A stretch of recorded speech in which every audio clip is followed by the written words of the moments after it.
নমস্কার। উপেন্দ্র কিশোর রচনাবলীর পুরাণের গল্প অধ্যায়ে আজকের গল্প রাবণ। আর একবার রাবণ গিয়াছিল মাহিষ্মতির রাজা অর্জুনের সহিত যুদ্ধ করিতে। মাহিষ্মতিতে গিয়া সে অর্জুনের মন্ত্রীদিগকে বলিল, তোমাদের রাজা কোথায়? আমি তাহার সহিত যুদ্ধ করিব। মন্ত্রীরা বলিলেন, তিনি বাড়ি নাই।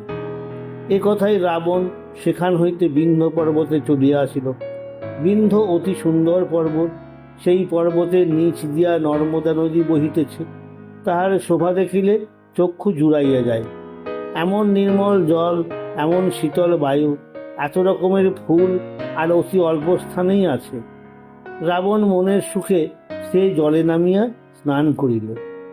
ঠিক সেই সময়ে একটা ভারী আশ্চর্য ঘটনা ঘটিতেছিল। নর্মদার জল স্বভাবতই পূর্ব হইতে পশ্চিম দিকে বহিয়া থাকে, কিন্তু সেদিন দেখা গেল যে তাহা একবার হঠাৎ উঁচু হইয়া পশ্চিম হইতে পূর্ব দিকে ফিরিয়া আসিতেছে। ইহাতে রাবণ যার পরনাই আশ্চর্য হইয়া সুখসারণকে বলিল, দেখো তো ব্যাপারটা কি। সুখসারণ তখনই পশ্চিম দিকে চলিয়া গেল, আর খানিক পরেই ব্যস্তভাবে ফিরিয়া আসিয়া বলিল, মহারাজ, প্রকাণ্ড শাল গাছের মতো উঁচু একটা লোক নর্মদায় নামিয়া স্নান করিতেছে। উহার 1000টা হাত। সেই 1000 হাতে সে একবার নদীর জল আগলাইয়া ঠেলিয়া দিতেছে, আর তাহাতেই সে জল এত উঁচু হইয়া ফিরিয়া আসিতেছে। এ কথা শুনিয়া রাবণ বলিয়া উঠিল, অর্জুন। তারপর এক মুহূর্ত বিলম্ব না করিয়া অমনি গদা ঘুরাইতে ঘুরাইতে অর্জুনের সহিত যুদ্ধ করিতে চলিল। অর্জুনের লোকরা তাহাকে আটকাইতে চেষ্টা করিয়াছিল, কিন্তু রাক্ষসেরা তাহাদিগকে মারিয়া ধরিয়া গিলিয়া খাইয়া নাকাল করিয়াছিল। অর্জুন একথা শুনিতে পাইয়া বিশাল গদা হাতে ছুটিয়া আসিলেন। রাক্ষসেরা তাহাকে বাধা দিয়াছিল, কিন্তু সেই গদার সম্মুখে তাহারা কিছুতেই টিকিতে না পারিয়া শেষে ছুটিয়া পলাইল। তখন রাবণ আর অর্জুনের যে যুদ্ধ হইল সে বড়ই ভয়ানক। দুজনেরই যেমন বিশাল দেহ, হাতে তেমনই ভীষণ গদা। রাবণ ভয়ানক তেজের সহিত অনেকক্ষণ যুদ্ধ করিয়াছিল, কিন্তু শেষে অর্জুনের গদার ঘায়ে অস্থির হইয়া কাঁদিতে কাঁদিতে বসিয়া পড়িল। অর্জুন অমনি তাহাকে ধরিয়া এমনই বাঁধন বাঁধিলেন যে সে কথা আর বলিবার নয়। তাহা দেখিয়া দেবতাগণের কি আনন্দই হইল। তাহারা যে যত পারিলেন অর্জুনের মাথায় পুষ্পবৃষ্টি করিলেন। এদিকে রাক্ষসেরা আসিয়া অর্জুনের হাত হইতে রাবণকে ছাড়াইয়া নিতে কতই চেষ্টা করিল, কিন্তু সে কি তাহাদের কাজ। অর্জুন তাহাদিগকে বিধিমতে ঠেঙাইয়া রাবণকে লইয়া ঘরে চলিয়া গেলেন। এখন রাবণের তো আর সংকটের সীমাই নাই। এ সংকট হইতে তাহাকে কে বাঁচায়? বাঁচাইবার লোক একটি মাত্র আছেন।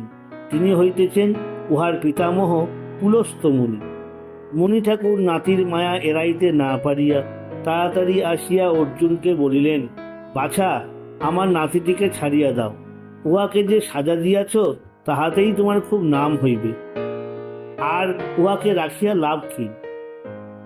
এ কথাই অর্জুন খুশি হইয়া তখনই রাবণকে ছাড়িয়া দিলেন। সে লজ্জায় মাথা হেঁট করিয়া চোরের মতো সেখান হইতে চলিয়া আসিল। কিন্তু দুষ্ট লোকের লজ্জা আর কতকাল থাকে। দুদিন পরেই দেখা গেল যে রাবণ আবার রাজাদিগকে খোঁচাইয়া ফিরিতেছে। মুনির কথায় অর্জুন রাবণকে ছাড়িয়া দিলেন, আবার তাহার সহিত বন্ধুতাও করিলেন। কাজেই তখন আর তাহার দর্পের সীমা রহিল না। যে কোনো বীরের নাম শুনিলেই সে তাহার সহিত যুদ্ধ করিতে গিয়া উপস্থিত হয়, আর তর্জন গর্জন করিয়া আকাশ ফাটাইয়া দেয়। এমনই করিয়া একদিন সে কিষ্কিন্ধায় গিয়া তর্জন গর্জন করিতে লাগিল, বালি কোথায়, আমি যুদ্ধ করিব। বালি তখন বাড়ি ছিল না, সমুদ্রের ধারে সন্ধ্যা করিতে গিয়াছিল। অন্য বানরেরা রাবণকে বলিল, বালি সন্ধ্যা করিতে গিয়াছেন, এখনই আসিবেন। ততক্ষণ তুমি এই বিচিত্র সংসারখানি একবার শেষ দেখা দেখিয়া লও, কারণ বালি আসিলে তোমার প্রাণের আশা তিলমাত্রও থাকিবে না। আর যদি তোমার নিতান্তই শীঘ্র শীঘ্র মরিবার প্রয়োজন হইয়া থাকে, তবে না হয় দক্ষিণ সমুদ্রে গিয়া তাহাকে খুঁজিয়া লও। রাবণ তখনই বানর দিগকে বকিতে বকিতে পুষ্পক রথ হাঁকাইয়া চলিয়া গেল। আর খানিক দূর গিয়াই দেখিল যে বালি সোনার পাহাড়ের ন্যায় সমুদ্রের ধারে বসিয়া আছে। তাহার মুখখানি সকালবেলার সূর্যের মতো লাল আর উজ্জ্বল দেখা যাইতেছে। রাবণ ভাবিল চুপি চুপি গিয়া বানরকে হঠাৎ ঝাপটিয়া ধরিতে হইবে। এই বলিয়া সে খুবই চুপি চুপি যাইতে লাগিল। সে জানে না যে বালি ইহার আগেই তাহাকে দেখিতে পাইয়াছে, আর তাহার মনের কথাটি ঠিক বুঝিয়া লইয়া তাহারই জন্য চুপ করিয়া বসিয়া আছে। একটিবার হাতের কাছে পাইলেই তামাশাটা দেখাইয়া দিবে। চোখে ভ্রুকুটি, মুখে ঘামাচি, হাত দুটি বিষম ব্যগ্রভাবে বাড়ানো, এমনভাবে আসিয়া রাবণ চোরের মতো বালির পিছনে দাঁড়াইল। ভাবিল এইবার ধরি, কিন্তু হাই, তাহার আগেই বালি তাহাকে ধরিয়া বগলে পুড়িয়া ফেলিল। সে একটিবার পিছন বাগে তাকাইয়াও দেখে নাই, অথচ ঠিক ফড়িংটির মতো রাক্ষসের বাছাকে ধরিয়া বগলে পুড়িয়াছে।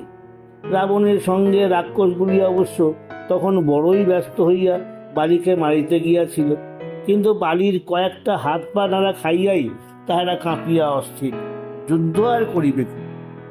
এদিকে রাবণ বালির বগলে থাকিয়া প্রাণপণে তাহাকে আঁচড় কামড় দিতেছে, কিন্তু বালির কাছে তাহার পিঁপড়ের কামড়ের মতোও ঠেকিতেছে না। বালি সেসব অগ্রাহ্য করিয়া নিজের সন্ধ্যা বন্দনায় মন দিল। দক্ষিণ সাগরের সন্ধ্যা শেষ হইলে রাবণকে বগলে লইয়াই সে শূন্য পথে পশ্চিম সমুদ্রে গিয়া সন্ধ্যা করিতে লাগিল। তারপর উত্তর সমুদ্রে আর পূর্ব সমুদ্রেও ঠিক সেইরূপ সন্ধ্যা শেষ না করিয়া সে কিষ্কিন্ধায় ফিরিল না। ততক্ষণে সেই বগলের চাপে আর গন্ধে আর ঘামে রাবণের কি দশা হইয়াছিল বুঝিয়া লও। কিষ্কিন্ধায় বালি রাবণকে বগল হইতে বাহির করিয়া হাসিতে হাসিতে জিজ্ঞাসা করিল, তুমি কোথা হইতে আসিয়াছ?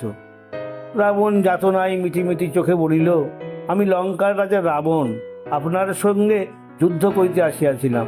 আপনি আমাকে পশুর মতো ধরিয়া এত পথ ঘুরাইয়া আনিলেন। আপনার কি আশ্চর্য ক্ষমতা, আমি আপনার সঙ্গে বন্ধুতা করিব। সুতরাং তখন দুজনে বন্ধুতা হইয়া গেল। কাজেই সাজা পাইয়াও রাবণের শিক্ষা হইল না। সে আবার ব্রহ্মাণ্ডময় খুঁজিয়া বেড়াইতে লাগিল, কোন ছলে কাহারও সহিত যুদ্ধ করিয়া একটু বাহাদুরি লইতে পারে কিনা। ঘুরিতে ঘুরিতে আবার একদিন নারদ মুনির সঙ্গে রাবণের দেখা হইয়াছে।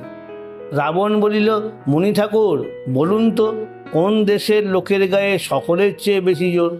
তাহাদের সহিত আমি যুদ্ধ করিব। মুনি বলিলেন, ক্ষীরোদ সমুদ্রে শ্বেত দ্বীপ নামে একটি দ্বীপ আছে। সেই দ্বীপের লোকের মতো বলবান আর ধার্মিক মানুষ পৃথিবীতে আর কোথাও নাই। এ কথা শুনিবা মাত্র রাবণ শ্বেত দ্বীপের দিকে পুষ্পক রথ চালাইয়া দিল। মুনি ঠাকুরও একটু চিন্তা করিয়া তামাশা দেখিবার জন্য সেইখানে চলিয়া গেলেন। তারপর রাক্ষসেরা তো সিংহনাদ করিতে করিতে শ্বেত দ্বীপে গিয়া উপস্থিত হইয়াছে, কিন্তু সে স্থানের তেজ যে তাহারা কিছুতেই সেখানে টিকিয়া থাকিতে পাইতেছে না। হাওয়ায় পুষ্পক রথ উড়াইয়া নিল, রাক্ষসেরা সকলে ভয়ে পলায়ন করিল। কাজেই তখন আর কি করে, সে রথ আর লোকজন সব ছাড়িয়া দিয়া নিজেই গিয়া দ্বীপের ভিতর প্রবেশ করিল। সেখানে কয়েকটি মেয়ে বেড়াইতেছিল। তাহারা দেখিল 10 মাথা আর 20 হাতওয়ালা একটা লোক পথ দিয়া যাইতেছে, আর প্রাণপণে নিজের চেহারাটাকে ভয়ঙ্কর করিবার চেষ্টা করিতেছে।